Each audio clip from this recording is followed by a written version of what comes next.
नमस्कार, स्वागत है आपका खबर उत्तराखंड में। मैं हूं आपके साथ विशाल पंडित। रुक करते हैं सुर्खियों का। उत्तराखंड में भारी बारिश से मचा हाहाकार। भूस्खलन की वजह से 225 सड़कें बंद। कर्णप्रयाग से ग्वालदाम नेशनल हाईवे 18 घंटे से बंद। मौसम विभाग ने 5 जिलों के लिए जारी किया येलो अलर्ट। देहरादून, उत्तरकाशी, चमोली, पिथौरागढ़, बागेश्वर में अलर्ट, लोगों को चेतावनी जारी। सीएम धामी ने फोन पर रक्षा मंत्री से की बात। उत्तराखंड में फंसे श्रद्धालुओं की मदद को किया अनुरोध। अलग अलग जगहों पर फंसे हैं 6000 से अधिक यात्री। सीएम धामी का बड़ा फैसला। होटलों में सरकारी कार्यक्रम पर लगाई रोक। सोशल मीडिया पर प्रशंसा के साथ मिले सुझाव। 14 जुलाई से शुरू हो रही है कांवड़ यात्रा को लेकर प्रशासन अलर्ट। स्वास्थ्य विभाग पूरी तरह से तैयारियों में जुटा। कोरोना के बीच यात्रा को लेकर तैयारी तय। पंचायत चुनाव से पहले प्रदेश में सियासी घमासान। कांग्रेस विधायकों ने राज्य सरकार पर लगाया आरोप। चुनाव के लिए जारी आरक्षण पर सियासी टकराव।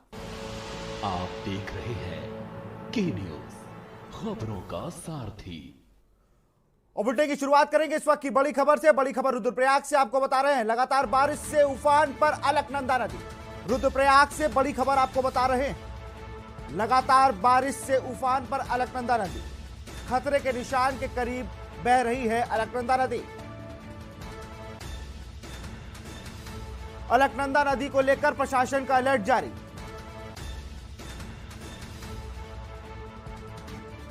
खतरे के निशान के करीब बह रही है अलकनंदा नदी।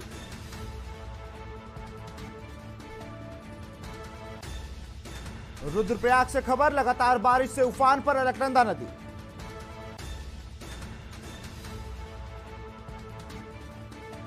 खतरे के निशान के करीब बह रही है अलकनंदा नदी। और इसी खबर पर अधिक जानकारी के साथ रुद्रप्रयाग से हमारे संवाददाता रोहित डीमरी फोन लाइन पर जुड़ चुके हैं। रोहित, एक बार फिर से खतरे के निशान के करीब बह रही है अलकनंदा। जी, जैसे कि मैं आपको बताना चाहूंगा, जो चमोली जनपद में लगातार बारिश हो रही है, रुद्रप्रयाग जनपद में लगातार बारिश हो रही है, उस कारण जो है नदियों का जलस्तर बढ़ चुका है। जहां अलकनंदा का जलस्तर कह सकते हैं कि खतरे के निशान में बह रहा है, वहीं मंदाकिनी नदी का जलस्तर भी लगातार बढ़ता जा रहा है। तो कह सकते हैं कि बारिश के कारण जो है, जो नदियों किनारे बसे हुए घर हैं, जो आवास है लोगों के, तो वहां पर सतर्कता बरतने के नगर पालिका पुलिस प्रशासन एसडीआरएफ पुलिस की टीम ने लोगों को सतर्क रहने को कहा गया है कि रात के समय किसी भी समय जलस्तर बढ़ सकता है, वे अपने घरों को छोड़कर सुरक्षित स्थानों पर चले जाएं। इसके अलावा जो घाट बनाए गए नदी के किनारे, वो भी सब जलमग्न हो चुके हैं। और यहाँ पर एक प्रसिद्ध शिव मूर्ति बनी थी बेलनी पुल के नीचे, वह भी जलमग्न हो चुकी है। तो कह सकते हैं कि अगर लगातार ऊपरी क्षेत्रों में बारिश जारी रहती है, नदी नाले उफान पे ज्यादा बढ़ जाते हैं, तो ऐसे में जो अलकनंदा नदी का जलस्तर है वो काफी बढ़ जाएगा, जिससे जो आवासीय घर हैं वहां तक भी पानी पहुंच जाएगा। लोगों को अपनी जान बचाने कर भागना पड़ेगा। जी बिल्कुल, तमाम जानकारी के लिए बहुत बहुत शुक्रिया रोहित आपका। तो रुद्रप्रयाग से खबर आपको बता रहे हैं। लगातार बारिश से उफान पर अलकनंदा नदी।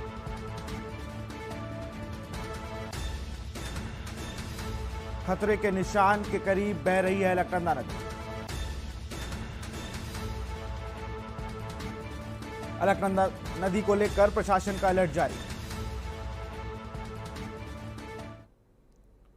खबर चमोली से है, जहां थराली कर्णप्रयाग राष्ट्रीय राजमार्ग पर मौड़ा के समीप चट्टान गिरने से अवरुद्ध सड़क को बीआरओ ने कड़ी मशक्कत के बाद छोटे बड़े सभी प्रकार के वाहनों के लिए खोल दिया है।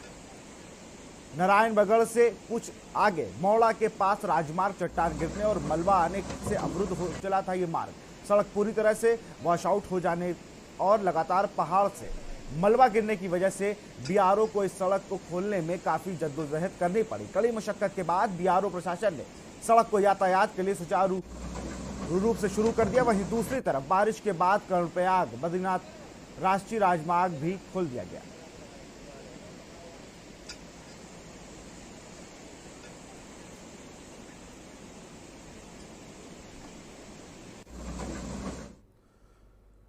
खबर डोईवाला से है, जहां कांग्रेस के प्रदेश प्रवक्ता गौरव सिंह ने डोईवाला में पत्रकार वार्ता कर क्षेत्र के विकास का मुद्दा उठाया और भाजपा की डबल इंजन सरकार पर जमकर हमला बोलते हुए कहा कि भाजपा की सरकार विकास के हर क्षेत्र में पिछड़ गई है। बरसात का सीजन है, लेकिन अभी तक शासन प्रशासन ने आपदा प्रबंध की जनप्रतिनिधियों के साथ ना कोई बैठक की और ना ही राहत कोष बनाया। वहीं सूर्यधार झील के ऊपर एक और झील बनाने से क्षेत्र में खतरा पैदा हो गया है। लोग डर के साए में रहने को मजबूर है, लेकिन सरकार के विभाग आपस में ही उलझ गए।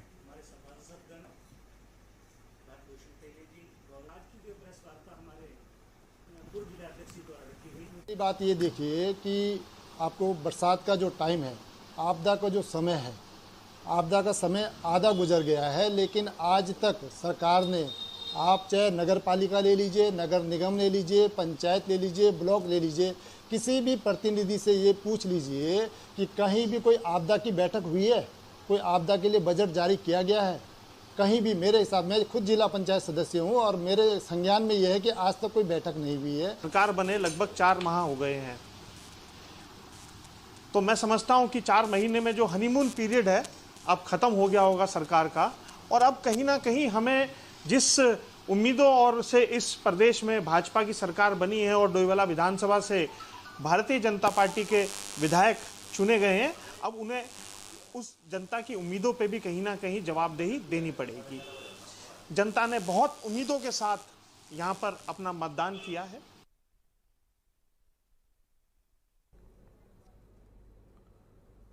खबर रुड़की से है, जहां 14 जुलाई से कांवड़ यात्रा शुरू होने जा रही है, जिसको लेकर पुलिस प्रशासन व स्वास्थ्य विभाग पूरी तरह से तैयारियों में जुट गया है। वहीं पुलिस अधिकारियों का मानना है कि इस बार कांवड़ यात्रा इस चुनौतीपूर्ण होने वाली है, क्योंकि पिछले कोविड के कारण पिछले 2 सालों से कांवड़ यात्रा नहीं हो पाई है। वहीं एसएसपी हरिद्वार का कहना है कि पुलिस कांवड़ यात्रा को लेकर पूरी तरह से तैयार है और जोरों शोरों से तैयारियों में लग गई है। उन्होंने कहा कि बाहरी राज्यों के साथ साथ लगातार बैठकें की जा रही हैं ताकि कांवड़ यात्रा को शांतिपूर्ण तरीके से संपन्न किया जा सके। साथ ही कांवड़ पटरी पर बिजली पानी की व्यवस्था भी की जाए और रूट डाइवर्ट से लेकर बॉर्डर पर भी ड्रोन से इस बार नजर रखी जाएगी। वहीं 14 जुलाई से शुरू होने वाले कांवड़ मेले को लेकर हमारे संवाददाता प्रिंस शर्मा ने कांवड़ पटरी पर व्यवस्थाओं का जायजा लिया।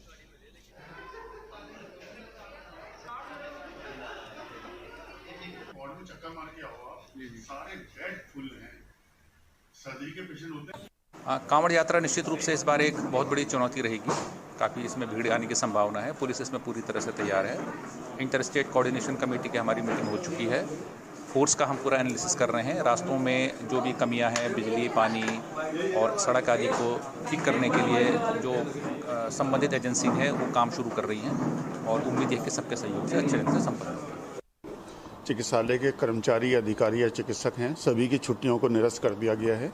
किसी को किसी भी आवश्यकता की स्थिति में भी छुट्टी नहीं दी जाएगी और हमारे कम से कम 2 doctor at A time emergency में तैनात रहेंगे और हम लोगों ने पूरा वहाँ पे सामान किसी भी स्थिति को देखने के लिए, कोई भीड़ भाड़ से दुर्घटना होती है या क्योंकि ये हाईवे पे स्थित है तो यहाँ पर एक्सीडेंटल केसेस काफ़ी आते हैं, उसके लिए हम लोगों ने पूरी व्यवस्था इमरजेंसी के अंदर कर दी गई है। और इसके अलावा 20 हमने बेड अपने कांवड़ियों के लिए आरक्षित कर दिए हैं हम लोगों ने। 14 जुलाई से बात करें, कांवड़ यात्रा शुरू होने वाली है। बात करें कांवड़ यात्रा को लेकर, इस बार श्रद्धालुओं में, शिव भक्तों में खासा उत्साह देखने को मिल रहा है, क्योंकि पिछले 2 वर्ष से कोरोना काल के चलते कांवड़ यात्रा नहीं हो पाई थी और इस बार श्रद्धालु पूरे बढ़ चढ़कर इस कांवड़ यात्रा में भाग लेंगे। हम मौजूद है फिलहाल रुड़की में। मैं रुड़की की कांवड़ पटरी दिखाना चाहूँगा। बात करें, रुड़की को उत्तराखंड का प्रवेश द्वार माना जाता है और यहीं से श्रद्धालु रुड़की की कांवड़ पटरी से होते हुए हरिद्वार के लिए यहाँ से निकलते हैं। वहीं इस बार कांवड़ यात्रा को लेकर खासा उत्साह इसलिए भी देखने को मिल रहा है क्योंकि 2 साल से कोविड काल के चलते कांवड़ यात्रा नहीं हो पाई थी, जिसको लेकर पुलिस प्रशासन का साफ तौर पर कहना है कि इस बार जो कांवड़ यात्रा होने वाली है काफी चुनौतीपूर्ण होने वाली है, क्योंकि भारी संख्या में श्रद्धालुओं के आने का, शिव भक्तों के आने का यहाँ पर अंदेशा जताया जा रहा है, जिसको लेकर पुलिस प्रशासन जो है अमला पूरी तरह से जुट गया है। बात की जाए कांवड़ पटरी की, कांवड़ पटरी पे यहाँ पानी की, बिजली की सभी व्यवस्थाओं को लेकर अधिकारियों का कहना है कि सभी व्यवस्थाएं चाक चौबंद की जाएंगी और शिव भक्त भोलों को किसी भी तरह की परेशानी नहीं होने दी जाएगी। वहीं बात करें नारसन बॉर्डर की, रुड़की का प्रवेश द्वार नारसन बॉर्डर माना जाता है, तो नारसन बॉर्डर पर ही पूरी तरह से चेकिंग करके इस बार कोई विशेष सुविधा कांवड़ियों के लिए की जाएगी, जिसको लेकर भी पुलिस प्रशासन द्वारा पूरी तैयारी कर ली गई है और क्षेत्र में ड्रोन के द्वारा भी नजर रखने की पुलिस प्रशासन एसएसपी हरिद्वार के द्वारा बात कही गई है। और सकुशल कांवड़ यात्रा को संपन्न कराना एक पुलिस के लिए इस बार बड़ी चुनौती है, जिस चुनौती को पुलिस ने पूरी तरह से स्वीकार कर लिया है और साफ तौर पर कहा है कि इस कांवड़ यात्रा को सकुशल संपन्न कराया जाएगा। अब देखने वाली यही बात होगी कि कांवड़ यात्रा 2 साल बाद होने वाली है, तो शिव भक्तों में कैसा उत्साह देखने को मिलता है और पुलिस प्रशासन किस तरह से सकुशल इस कांवड़ यात्रा को संपन्न करा पाता है। प्रिंस शर्मा, के न्यूज इंडिया, रुड़की। खबर हल्द्वानी से है, जहां ईद उल अजहा का त्योहार कुमाऊं मंडल समेत पूरे उत्तराखंड में सौहार्द और शांतिपूर्ण तरीके से मनाया गया। आज ईद के अवसर पर सुबह से चहल पहल रही। बच्चों में इस त्यौहार को लेकर खासा उत्साह नजर आया। सभी शहरों में सुरक्षा के मद्देनजर पुलिस फोर्स तैनात रहा। वहीं ईद की नमाज के बाद रीति रिवाजों के अनुसार बकरे की कुर्बानी की गई।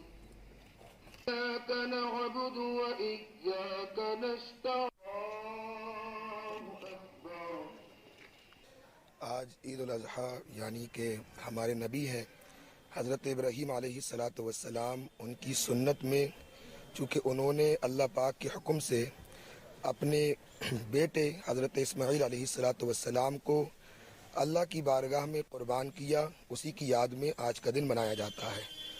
तो सारे लोगों को, सारे मुल्क हल्द्वानी वालों को, पूरे उत्तराखंड बल्कि पूरे मुल्क को मैं ये संदेश देना चाहता हूँ कि जिस तरीके से आज के दिन हम अल्लाह की राह में अपने बहुत पैसे खर्च करके जानवर ख़रीदते हैं और अल्लाह की राह में कुर्बान करते हैं, उसी तरीके से हमें अपने नफ्स को भी अल्लाह की राह में कुर्बान करना होगा।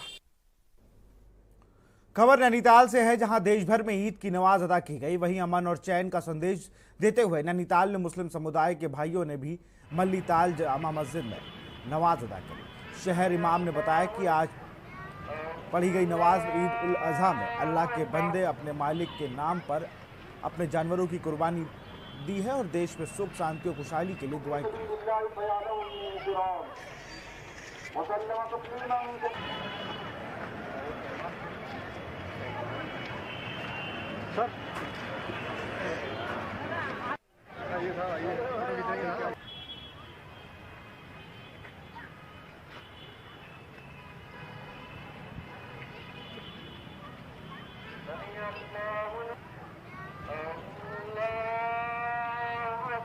हमारे शहर के अंदर अमन और इत्मीनान के साथ में ईद की नमाज अदा की गई और बड़े प्यार और मोहब्बत से यहाँ पर एक दूसरे से गला मिला गया और नमाज में यही दुआएं मांगी गई पूरे आलम के लिए, पूरी दुनिया के लिए और बिलखुसूस हमारे मुल्क हिंदुस्तान के लिए और बिलखुसूस हमारे शहर नैनीताल के लिए कि अल्लाह ताला हम सबको यहाँ पर इत्तिहाद, इत्तिफाक, भाईचारगी, प्यार मोहब्बत से रहने की तौफीक अता फरमाए। हमारे शहर के अंदर बिलखुसूस अमन और सुकून कायम रखे।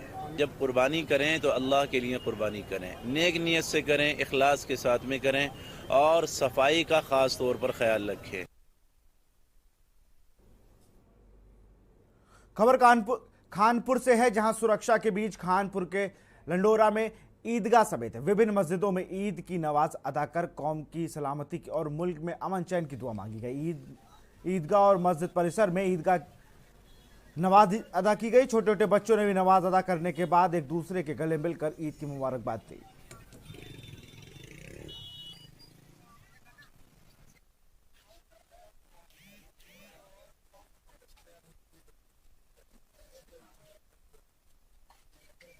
अल्लाह का परवरदिगार का शुक्र अदा करना चाहिए कि कोरोना जैसी वबा से नजात अता फरमाई और हमारे मजहबी त्यौहार, हमारे मजहबी इबादतें शुरू हो गई इज्तिमाइयत के साथ। तो अब आने वाला कांवड़ मेला भी है और आज ईद उल अज़हा का दिन था। नमाजें हुई, मुल्क के लिए अमन सलामती की दुआएं की गईं। इस मुबारक मौके पर यही अपील है और यही दरख्वास्त है कि हिंदू, मुस्लिम, सिख, ईसाई आपस में है भाई भाई। हमारे भारत की ये बहुत पुरानी परंपरा है, तकरीबन 13-14 सदियां गुजर गई कि हिंदू मुस्लिम सब मोहब्बत प्यार से रहते हैं। तो ये मजहबी त्यौहार ईद बकरीद भी हमको यही संदेश और पैगाम देते हैं। यहाँ रुकते छोटे से ब्रेक के लिए, जल्द हाजिर हो गए। आप देख रहे हैं के न्यूज, खबरों का सारथी। देखें कौन नया खिलाड़ी आया है, समझा देते हैं, प्यार से समझाएंगे। ये तो अपनी जुबान है। जुबान एक हो तो दिल भी एक होने चाहिए। विमल, बोलो जुबान केसरी। जहां इंडिया करे सेलिब्रेशन, वहां होए टशन का जश्न। राजश्री इलायची, टशन का जश्न। आप देख रहे हैं के न्यूज, खबरों का सारथी। ब्रेक के बाद आपका स्वागत है। खबर उत्तरकाशी से है, जहां बड़कोट मुख्य चौराहे से 2 किलोमीटर दूरी पर स्थित पॉन्टीपुल मोटर मार्ग की स्थिति इतनी खराब है कि मोटर वाहन छोड़ पैदल चलने वालों को भी दिक्कतों का सामना करना पड़ रहा है। वहीं ये मोटर मार्ग बड़कोट की लाइफलाइन माना जाता है। तकरीबन 40 से 45 गाँव को जोड़ने वाली तथा 2 विधानसभाओं के साथ बड़ी शिक्षण संस्थाओं के साथ छात्र छात्राओं को इसी सड़क मार्ग से होकर गुजरना पड़ता है। यहाँ तक कि तिलाड़ी शहीद स्मारक व हेलीपैड के लिए भी इस सड़क की मार्ग से गुजरना पड़ता है। सड़क के इतने बुरे हाल हैं कि लोग अपने बच्चों को स्कूल कॉलेज भेजने से डरते हैं।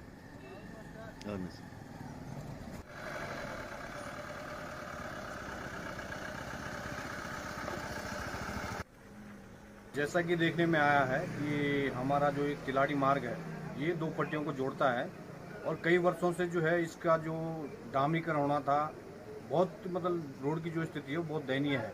कई बार इसमें एक्सीडेंट हो गए हैं और बराबर जो है पेड़ भी गिरते हैं। और मैं तो आपके चैनल के माध्यम से कहना चाहूँगा कि जिला प्रशासन को और सरकार को अतिशीघ्र इसमें जल्दी से जल्दी कार्रवाई करनी चाहिए और इस सड़क को बनाना चाहिए। और आप देखें तो इसको जो है 2 विधानसभा से मोटर मार्ग जुड़ता है और दोनों विधानसभा के जो विधायक है उसको भी इनका संज्ञान लेना चाहिए। खबर कालाडूंगी से है, जहां हरेला महोत्सव पर राज्य स्तरीय हितकारक सामुदायिक जागरूकता कार्यक्रम का शुभारंभ कोटा बाग के गिरनित गांव काश्तकार विकास समिति सभागार में आयोजित हुआ। यह कार्यक्रम राष्ट्रीय स्वच्छ गंगा मिशन, जल शक्ति मंत्रालय, भारत सरकार और नौला फाउंडेशन के द्वारा कोटबाग के गित्ती गांव में काश्तकार विकास समिति के अध्यक्ष के नेतृत्व में आयोजित हुआ। और कार्यक्रम का शुभारंभ पदम डॉक्टर यशोधर मठपाल, बिशन सिंह, जिला विकास अधिकारी गोपाल गिरी गोस्वामी व नौला फाउंडेशन के संरक्षक किशन चंद्र भट्ट ने दीप प्रज्वलित कर किया।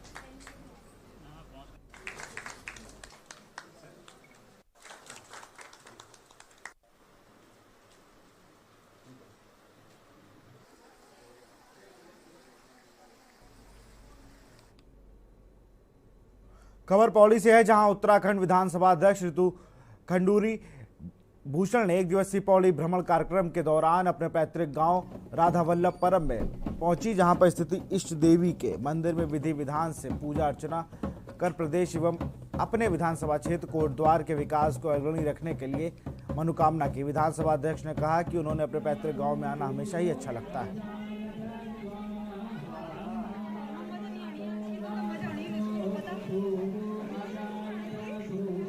पुरम पहुंची हूँ और आती रहती हूँ मंदिर, क्योंकि पिताजी ने यहाँ पर काफी समय पहले बनाया है, तो हम लोग तो आते ही रहते हैं। बचपन से ही आती रहती थी। तब यहाँ पर एक स्कूल भी होता था। कई बार हम पौड़ी से पैदल भी आए हैं। तो एक तो अपना पैतृक घर पर वापस आना बहुत अच्छा लगता है। भले मैं आती रहती थी। बहुत समय से पूरे परिवार के मन में यह था कि शिवलिंग स्थापित होना चाहिए यहाँ पर। पंडित जी भी चाह रहे थे हमारे, तो हमने यहाँ पर आज शिवलिंग की स्थापना की और यहाँ के जितने भी अगल बगल के गांव के लोग हैं उनसे मिलने का मुझे मौका भी मिला। तो मैं बहुत प्रसन्न और खुश हूँ।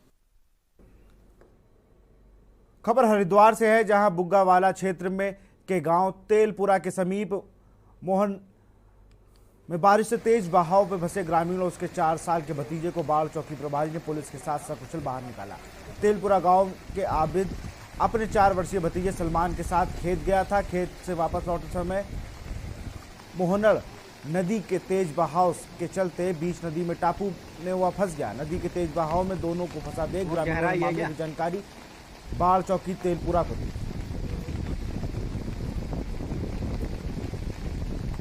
तो गाड़ी मत दिए वे।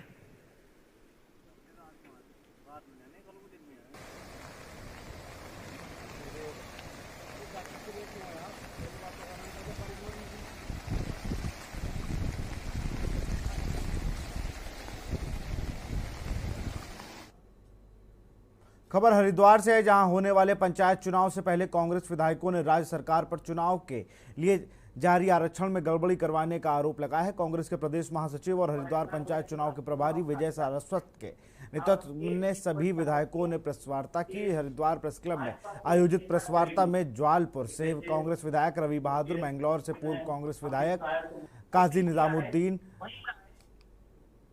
झबरेड़ा विधायक वीरेन जाती और कलियर विधायक हाजी फुरकान मौजूद रहे। इस दौरान कांग्रेस विधायकों ने आरोप लगाया कि हरिद्वार में अधिकारी राज्य सरकार के दबाव में काम कर रहे हैं। हरिद्वार में पंचायत चुनाव के लिए जारी हुए आरक्षण की सूची में बड़ी धांधली की गई है।